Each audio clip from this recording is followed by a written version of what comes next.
Hi everybody, I'm Bernstein with one of our regular features, Things I Can Live Without. Now you know I'm not exactly the most negative sportscaster out there, but even I have to vent and complain once in a while, and that's what this feature allows me to do. The first thing I can live without, something we live with a lot in boxing, and that is terrible judging. There has been a spate of bad judging in recent times. Now, one of the worst examples was a fight I did recently in which Peter Quillen was defending his middleweight title against Gabe Rosado. Now, the fight would end up being stopped because of a terrible cut on Rosado's eye.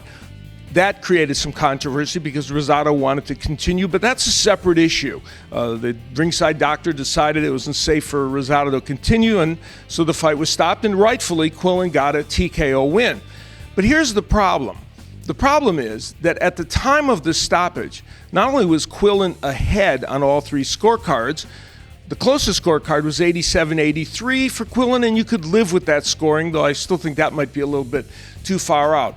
But two of the judges, one of them, Case and Cheeks, had it 90-80 for Peter Quillen, him winning every round, and one of the judges, Waleska Roldan, had it 89-81 for Peter Quillen.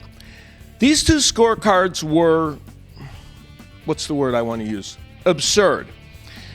Yes, there was a knockdown in which Rosado was put down. And yes, Peter Quillen fought well in this fight. But so did Gabe Rosado. There is no conceivable way this was a shutout for Peter Quillen. And no conceivable way 89-81 was a fair scorecard. The problem I think that boxing fans are having with these scorecards now that are turned in a lot of big fights isn't that they think the wrong man got the decision always, or that it isn't plausible that that man could have won. It's the margin of these scores that sometimes makes it look like judges have their minds made up. Cheeks should not judge for a long, long time, if ever. Seriously, if you hand in that kind of scorecard in a fight like this, you're not really qualified to be a judge.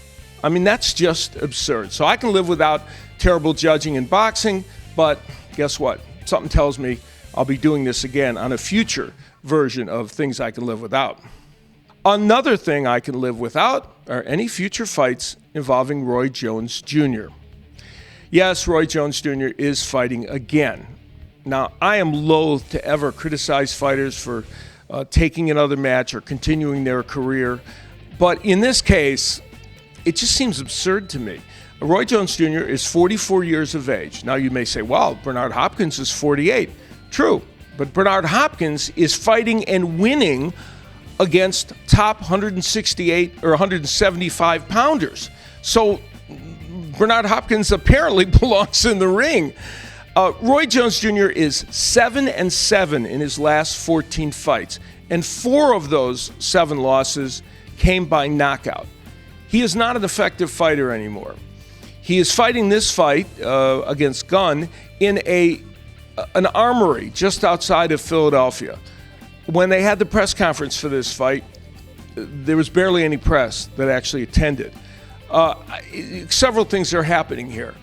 Roy Jones is becoming a little bit of a parody of himself as a fighter and a personality, and that's a shame. You hate to see that happen. I don't know the reasons why Jones continues to fight. It may be monetary, maybe just that he wants the spotlight, but it's dangerous at this point, I think, for Roy Jones to be fighting. What he's angling for, apparently, is a boxing match with Anderson Silva, the MMA star, and he thinks that would be a big attraction, and I guess there are MMA and boxing fans that want to see that. I'm not among them, but nevertheless, Roy Jones continues to soldier on. As a boxer, I can live without it. And finally, I can live without any more Adrien Broner sex tapes. Yes, Adrien Broner released a sex tape of him with not one, but 2 women. And I think I can live without an additional one in the future. And my main reason really is that there are enough sex tapes. You know, we have Kim Kardashian, Paris Hilton, the Rex Ryan foot fetish sex tape.